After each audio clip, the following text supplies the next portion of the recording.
I want to thank you for joining tonight. I'm Bill Jeffway.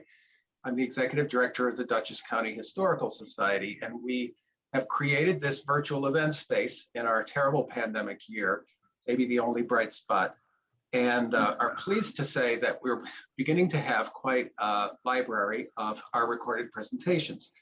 And the virtual event space, we seek a monthly sponsor, and I'm pleased to say that this month's sponsor, which allows us to do all these programs at no cost and make them available later at no cost, are women who stepped forward and said they wanted to support the voices of local women from a century ago on suffrage: Deborah Blaylock, Christine Crawford Oppenheimer, Sue Doyle, Eileen Hayden, Karen Lambden, Toni Morrow, Melody Moore, and Betsy Strauss, among others. So I want to thank them for allowing us to have this event tonight. Our main speaker is Sandra Opdycke. Sandra Opdycke and her husband Leo have been longtime supporters and involved with the Historical Society for a very long time. I got to know Sandra as she started to work on her yearbook article a couple of years ago.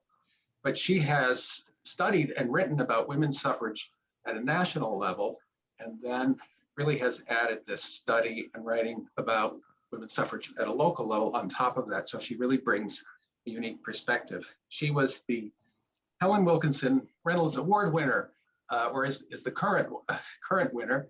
That award's given for the pursuit of historical truth, so we congratulate her for that. She is the only author of the yearbook to have written in 1956 and 2020. So she covers quite a span, but we were having a conversation today with Will Tatum, the county historian, and he was talking about the importance of documenting, of writing, of committing to words, things that can last. So we know that Sandra's certainly done that. She graduated from Vassar and has a Ph.D. from Columbia and has taught at Bard, Vassar, and Marist. And in addition to suffrage, has written about the 1918 flu pandemic, which also, as you can imagine, became very relevant. So I want to, without too much further ado, introduce Sandra and thank her for talking to us tonight about women who raised their voices for the right to vote. Thank you.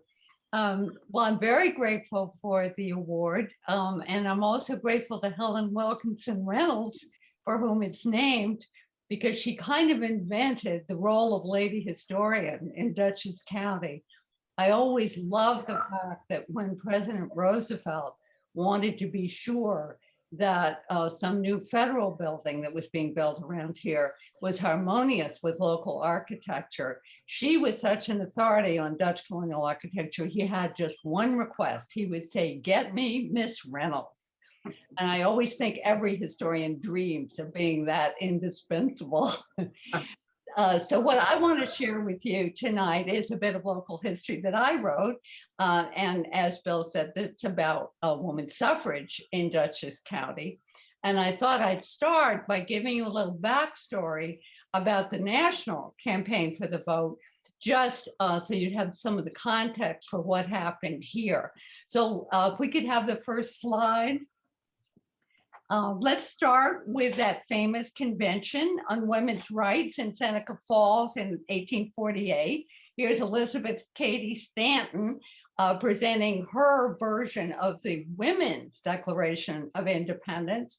And one of my favorite sentences from that is this: "We hold these truths to be self-evident, that all men and women are created equal."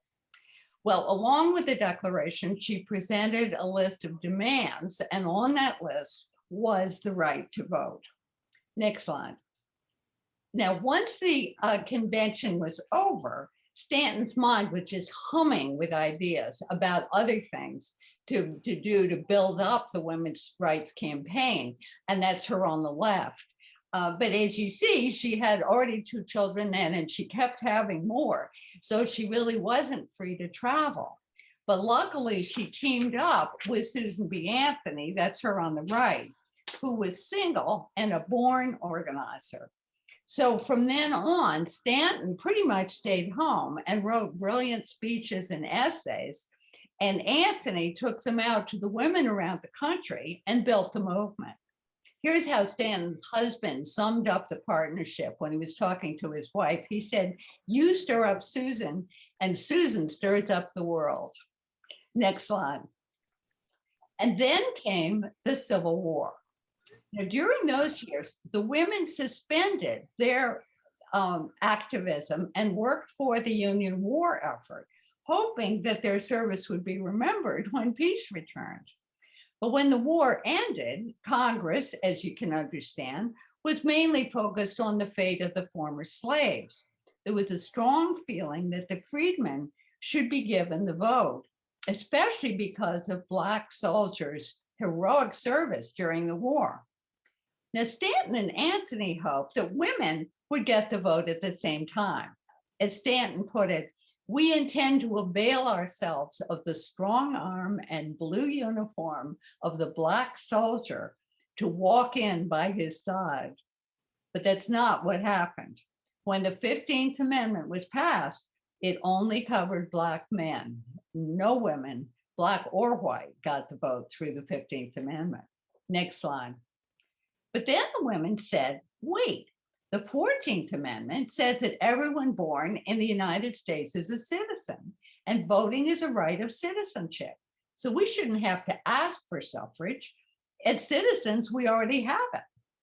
And so a bunch of them, including Susan B. Anthony, tried to vote in the 1872 presidential election. Well, most of them were turned away, and some of them were even arrested. So then the woman pursued the case in the courts. Unfortunately, when the case got to the Supreme Court in 1874, the women lost. The court ruled that it was up to the states to determine who could vote, unless there was a specific constitutional amendment granting suffrage to a particular group. Next slide. That left them with two possible paths to suffrage. They could try to get their own constitutional amendment, or they could campaign for the vote and try to win it state by state by state. Actually, the two kind of went together because the women were pretty sure that Congress wouldn't take their pitch for the constitutional amendment, the federal amendment, seriously until they'd won a certain number of state victories. So that set the agenda for the suffrage movement for the next several decades. And that brings us to Dutchess County, because the first episode of local suffrage activity that we know of took place in 1874, just as the Supreme Court was making that decision. Now we get to the next slide. It happened on Cannon Street in in Poughkeepsie, in this building, which was the local headquarters of the Women's Christian Temperance Union, WCTU. Now, the Poughkeepsie chapter of the WCTU had just been founded. And if you're wondering how they already had such a fabulous building, it's because they bought it from the Poughkeepsie Female Seminary. Anyway, the first item on the agenda was to approve the group's constitution. Well, you'd think that would be kind of automatic. But one member, Helen Loader, objected to the fact that the Constitution focused only on combating the evils of alcohol. She thought that they should also be talking about women pursuing their own rights. Well, there was quite a debate. And at the end, Loader and 20 of her friends quit the WCTU and organized the Prohibition and Equal Rights Society. Now, later on, the WCTU did support women's suffrage nationwide. But in 1874, Loader and her friends were standing alone. And the group they formed only lasted about a year and then fell apart for lack of money. Okay, next slide. In 1880, the issue of voting surfaced again when New York State passed a law allowing women to vote in school elections or to hold office in school districts. Well, immediately, male public officials around the state began to come up with reasons why they shouldn't have to follow and obey the new law. Some of them claimed it only applied to rural districts. That was wrong. Some of them said it only applied to women who had extensive property. That was wrong too. And other men, including the Poughkeepsie city attorney, said that the wording of their city charters prevented them from complying with the law.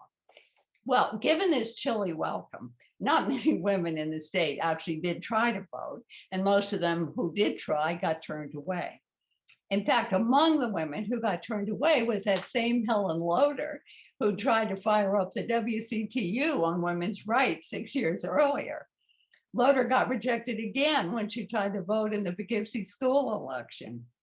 Well, overall, about the only bright spot in Dutchess County's response to the new law was the town of Unionville, which did let women vote and even elected a young mother as clerk of the local school district.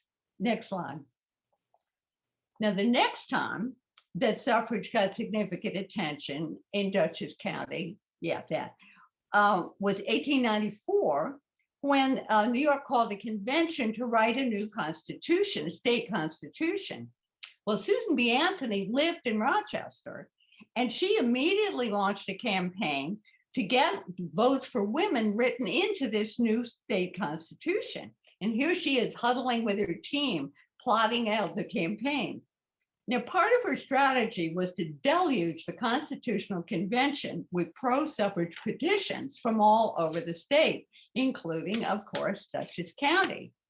Now, there doesn't seem to have been any organized suffrage group in Dutchess County at that time, but they put together a woman suffrage committee, which quickly began circling petitions and collecting signatures all over the county.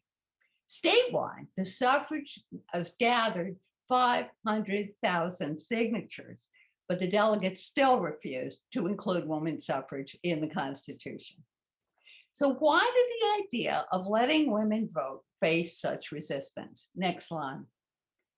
The fact is, thousands of people, men and women, were convinced that if women started venturing into the male sphere of politics, even school politics, it would distract them from their God-given responsibilities at home and undermine their most precious qualities, which were their purity and their idealism. And everything you hear about politics in those days, you can see it might have been hard on the idealism. Okay, next slide. Now, it's true that by this time, women were a lot more active in public life than they'd been a generation earlier. In fact, they were emerging as real leaders in social reform. Here's one group campaigning for prohibition, and women were promoting all kinds of other social reforms as well. But in some quarters, this activism just strengthened the opposition. For instance, liquor dealers and factory owners and machine politicians were convinced that if women got the vote, they'd start interfering with everything from saloons to sweatshops toward politics. And these men were determined not to let that happen. So the debate went on, and the 19th century ended, and the women of New York State still couldn't vote. Next slide. Meanwhile, around the country, suffragists in other states were campaigning through full out for the vote. Here's a group in Ohio on the upper left, and one in Nebraska in the upper right, and I think the third one is in Indiana. Now, let me remind you that getting suffrage passed in the states, in any state, was a lot of work, because changing the voting qualifications in a state meant amending the Constitution, the state Constitution. And that meant you had to get a 2/3 vote in each house of the legislature, and then you had to get it past the whole electorate in a separate election. Well, the suffragists carried on, manning campaign after campaign, but they were defeated again and again. And once a year, they sent a deputation to Congress to try to drum up support for the federal amendment, but that didn't get much of anywhere either. Next slide. In the early 1890s, 4 Western states in a row did approve women's suffrage. And here they are: Wyoming, Idaho, Utah, and Colorado. Well, it seemed like a breakthrough, but it would be 14 more years before the next state victory in 1910. And during those years, the suffragists lost their 2 great early leaders, Susan B. Anthony and Elizabeth Cady Stanton. All the same, the movement kept growing. And here's a song they used to sing celebrating the movement. I used to do this with a guitar, but we stripped it down now. There's a wave of inspiration and it's heading across the land, and its meaning is so mighty and its message is so grand that none but knaves and cowards dare despite its great demand as we go marching on. And then the next verse they sing just to the men. Whence comes this foolish notion now so greatly overthrown, that a woman's sober judgment is not equal to your own? Has God decreed that suffrage is a gift to men alone? No, as we go marching on. Okay, next slide. Now, while all this was going on around the country, by now we're into the early 1900s, there doesn't seem to have been any organized suffrage activity in Dutchess County. But the Poughkeepsie Papers did keep covering the subject. Here's a couple of samples. And there must have been some eager readers, because when suffrage surfaced again this time, it was the most sustained effort yet. And you see one headline says Woman Suffrage Association to meet in Buffalo. And on the right, it says suffragists invade House of Congress. And given our recent experience, you might think they were in there with, battering rams. In fact, what it meant was they appeared before the committee. Okay, next slide. Now, this new round of suffrage activity in Dutchess County began in the winter of 1910 with 2 evenings of suffrage speeches presented in the snazziest auditorium around, which was the Collingwood Opera House, which we know as the Bardavon. Next slide. Now, one of the women who helped organize these evenings was Mary Swain Wagner, and she ran a hotel called the College Inn on Raymond Avenue, right near Vassar. And one night in February 1910, about 30 people, some men, but mostly women, got together at this hotel and founded the Poughkeepsie Equal Suffrage League. Wagner was chosen as secretary treasurer, and the presidency went to Laura Wiley, who was a Vassar professor who'd been working with Wagner to get it all started. Now, the makeup of the group at this first meeting gives you a pretty good picture of the League's overall organization in the years to come. There were always some male members, but the women outnumbered the men, and they provided the leadership. Next slide. So what about the members' social background? Well, the group had very few upper class members because most of the local elite were strongly opposed to women's suffrage. And that includes Franklin Roosevelt's mother, who you see here with little Franklin. And the League also didn't have many working class members. Next slide. Basically, most of the League members fell between those two extremes. This isn't a Poughkeepsie picture, but these are the kinds of women you would have seen at League meetings. Generally, they were the wives and daughters of local doctors and lawyers and businessmen, not high society, but comfortably off. The members also included some upper middle class single career women. The men tended to be from the same social circles and as the women. The district attorney was a member, and so were a couple of county judges. Next slide. Now, this kind of social background was fairly common in social circles at the time, at suffrage circles. But the Poughkeepsie League did have one unusual feature, and that was its multiple ties to Vassar College. Quite a few of the members had graduated from Vassar, plus a number of Vassar students and male faculty were active in the League. Next slide. But among the Vassar contingent, it was the women professors who made the most difference. Here's Laura Wiley, who I just mentioned, who served twice as League president. And here's her house, which you may recognize, the one facing Soldiers Fountain just off Market Street in Poughkeepsie. Now, Wiley and a number of the other female professors at Vassar became some of the League's most influential and committed members. Next slide. So why weren't these Vassar folks organizing their own suffrage activities at the college? That's because the Vassar president, James Taylor, wouldn't permit it. He was convinced that having suffrage, as he said, propaganda going on campus would disrupt the calm, rational atmosphere that you needed to train young minds. Next slide. Now, there was one famous occasion when a student at the college named Inez Millholland, that's her, defied the president and organized a suffrage meeting just about 50 feet off campus in a nearby graveyard, Calvary Cemetery. The press loved the whole thing, but President Taylor didn't give an inch. Next line.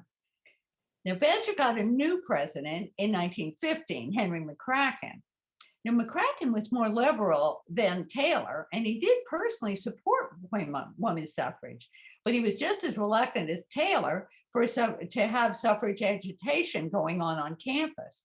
So here's a poster for a suffrage meeting they thought they were going to hold at Vassar, but as soon as McCracken heard about it, he had it canceled. So this meeting you see here never happened. Given all this, the Poughkeepsie League offered a welcome outlet for Vassar faculty and students who wanted to work for women's suffrage and couldn't do it at the college. Next slide. Now, almost as soon as the League was founded, suffragists in New York City began urging the Poughkeepsie women to try some of the newer public tactics that you see here, like street corner speaking and big parades. The British suffragists had introduced these tactics, and they were now being picked up in New York City and some other cities too. Well, maybe the Dutchess County ladies were shy, or maybe they just thought those methods wouldn't work here. But whatever the reason, they initially put their energy into more demure activities like sponsoring public lectures. Next slide. But they did start one kind of outreach, organizing suffrage groups in smaller towns around the county. And they did that so effectively that by 1915, there were at least 9 of these new groups, and there they all are. Next slide. Now, the Poughkeepsie Papers were quite generous in their coverage of the local suffrage activities, but there was one time in December 1912 when the local campaign was totally eclipsed, and that was the week the Suffrage Pilgrims, who you see here, came to town. This small band of women were traveling on foot from New York City to Albany to present a petition to the governor. Along the way, the Pilgrims spent 5 nights in Dutchess County, starting with 1 night in Fishkill and 1 in Wappingers Falls. And despite the terrible winter weather, a lot of local residents came out to greet them as they passed by. And at the big overall factory in Wappingers Falls, the manager actually stopped the machinery so that the Pilgrims could address the 500 women who worked in the factory. Next slide. When the cavalcade reached Poughkeepsie, they found the streets decked with suffrage yellow banners and the mayor waiting at the Nelson House to give them the keys to the city. The next day, they continued their trek to Rhinebeck and then Red Hook and then on into Columbia County. Well, the whole trip was breathlessly reported by the local press, and it certainly conveyed an image of valiant suffragists in action. Next slide. Now, the suffragist pilgrim visit was a reminder of the campaign for the vote that was going on outside Dutchess County. Within a couple of years, a new suffrage group would emerge that would energize the campaign for the federal amendment. But in 1912, that amendment was still pretty much going nowhere. But things were moving in the states. In fact, 5 more states had given women the vote, bringing the total to 9. Now, this is the closest map I could find to 1912. And what you have to do is only look at the white states and ignore Nevada and Utah, which didn't pass suffrage until 1914. But it gives you the general picture. Oh, and ignore Illinois because they only let women vote in presidential elections. The main thing to notice is this. Things were progressing in the West. But east of the Mississippi, not a single state had approved full woman suffrage. So it would be a real coup if New York, the biggest state in the country at that time, could be added to the list. Next slide. Well, with that goal in mind, New York suffragists kept lobbying the state legislature to approve a suffrage amendment to the state constitution. And finally, in January 1913, the legislature said yes. But in New York, amendments had to be approved by 2 consecutive legislatures before it would go to the voters. So the bill would have to pass the legislature again in 1915. So there were still several more bridges to cross, But even so, the atmosphere in the New York suffrage campaign did intensify once the legislature made that critical first vote in 1913. Among other things, the state suffrage leaders started taking a stronger hand in directing the activities of the local societies, both in the way they lobbied Albany and in the way the individual county campaigns were organized. Well, this did ruffle a few feathers. Some of the members of the Poughkeepsie League even talked about closing down their group, but the contention blew over and the local suffragists found a way to work within the new organization. Next slide. One benefit of the Stepped Up campaign was the fact that during the summer of 1913, a state organizer named Jessie Hardy Stubbs spent several weeks in Dutchess County, holding meetings and outdoor rallies around the county in different towns. Now, Stubbs had been one of the Suffrage Pilgrims the previous December. She was young and attractive, and she brought such verve to the work that a local reporter said men who had never given suffrage much serious thought before suddenly took a deep and sudden interest in the matter. And Stubbs didn't only impress the men, she also managed to persuade the ladies of the Poughkeepsie League to sponsor their first and only grand suffrage parade. Next slide.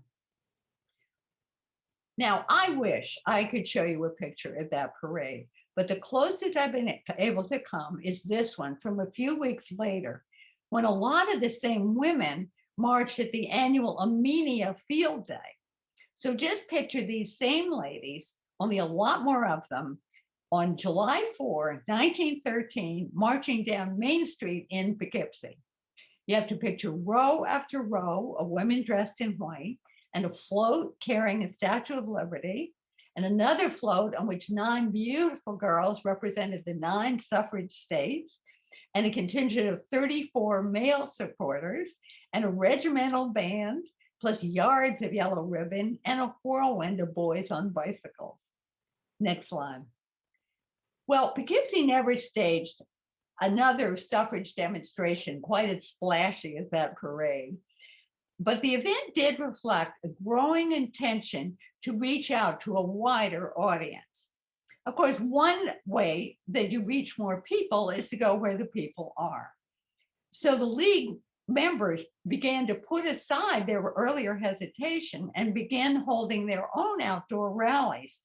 Some of them stay where you were, back where you were with the ladies talking.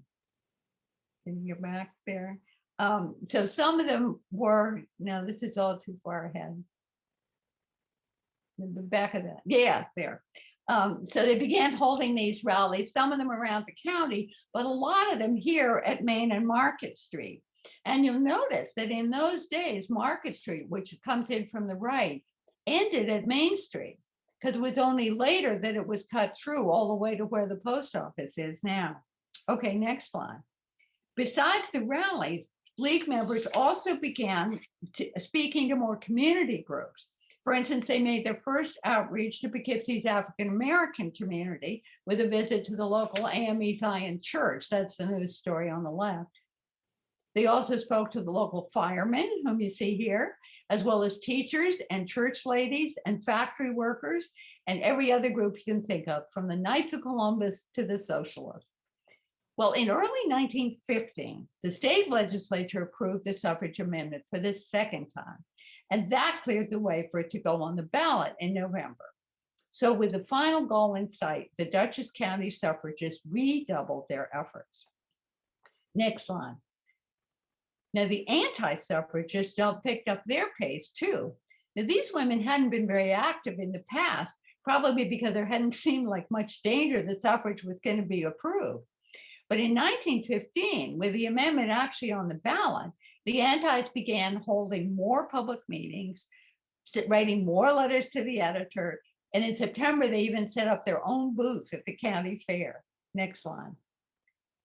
So election day arrived, and when the results came in, they showed that suffrage had been defeated. You'll see the second line in the headline there. And not just here and there, but in 56 out of New York's 61 counties. And among the counties turning it down was Dutchess, where the amendment won just 40% of the vote. As for Poughkeepsie, suffrage went down there in every single ward. Next slide. Well, it says something about the spirit of the New York State suffragists that within 2 days of their defeat, they started raising money for the next campaign. They did some reorganizing too. Among other things, the state association changed its name to the Women's Suffrage Party, as you see on the banner, and the Poughkeepsie League followed suit, becoming the Poughkeepsie Suffrage Party. So with a new name but the same goal, the women started preparing the ground for another vote in 1917. They kept on with their lectures and rallies, and they paid extra attention this time to Poughkeepsie, especially the first ward, the main immigrant district, where the amendment had really bombed in 1915. So would these efforts have been enough to win the vote in 1917 in November? We'll never know. Next slide. Because in April 1917 came the ultimate game changer. The United States entered World War I. Here's President Wilson asking Congress for a declaration of war. Now, American suffragists faced a dilemma. Should they keep on campaigning for their own cause, or would that look selfish? Maybe they should simply concentrate on working for the war effort. Carrie Chapman Catt, the new president of the National Woman Suffrage Association, had a clear answer. She said, we must do both. Next slide.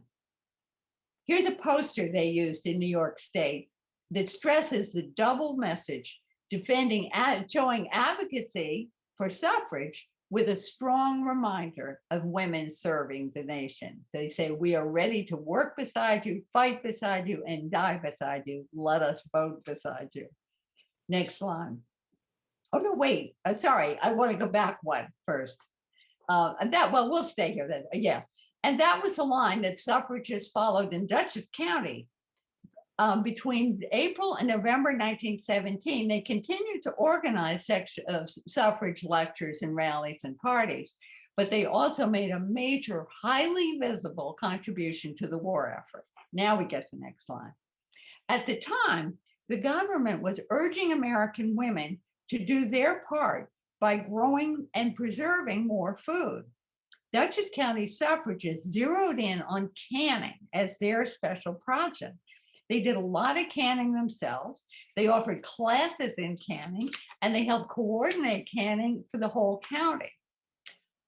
Their work got glowing coverage in local papers. And of course, every time that happened, it also publicized the suffragists who were doing this notable work. Now, the more the papers praised the suffragists for their patriotism, the more irritated the county's anti-suffragists became. But the friendly press coverage just kept building. Next slide. In September 1917, the women scored another hit when the suffrage groups in, get this, Amenia, Statsburg, Beacon, Millbrook, Pauling, and Wingdale got together and made enough pies to feed all 800 members of the local home defense unit. Here's how one reporter described the scene.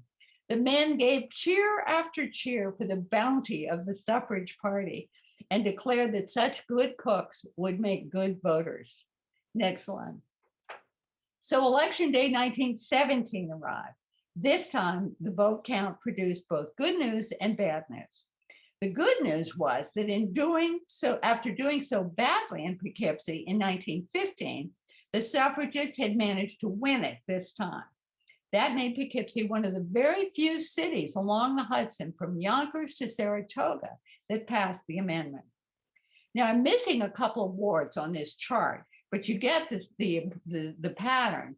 Virtually every ward had a much higher vote for suffrage in 1917 than it had in 1915. And if you look at the first ward where the immigrants lived, the vote there had gone from 34% to 73% in favor of suffrage. Next slide. So that was the good news. The bad news was that once again, suffrage had been defeated in Dutchess County. Here you can check out how your own town voted. As you can see, even though some towns like Dover and Pauling went strongly for suffrage, the county-wide vote was 47% in favor. Now, that was better than 1915, but it was still a defeat. Next slide. But besides the good news and the bad news, there was also the best news. And that was the fact that a strong pro-suffrage tide in New York City had outweighed the votes upstate and carried the suffrage amendment to victory by a margin of 100,000. 69 years after the Seneca Falls Convention, New York State women had the vote. Okay, that's all for the slides. And now it'll just be me, yeah. Well, the Dutchess County women, as you can imagine, were enchanted with the outcome. And they knew that they owed their thanks to the men of other counties, not their own. But they were proud of winning in Poughkeepsie. And they were pleased also that the pro-suffrage vote in Dutchess County had risen from 40 to 47% in just 2 years. Most of all, they had the vote.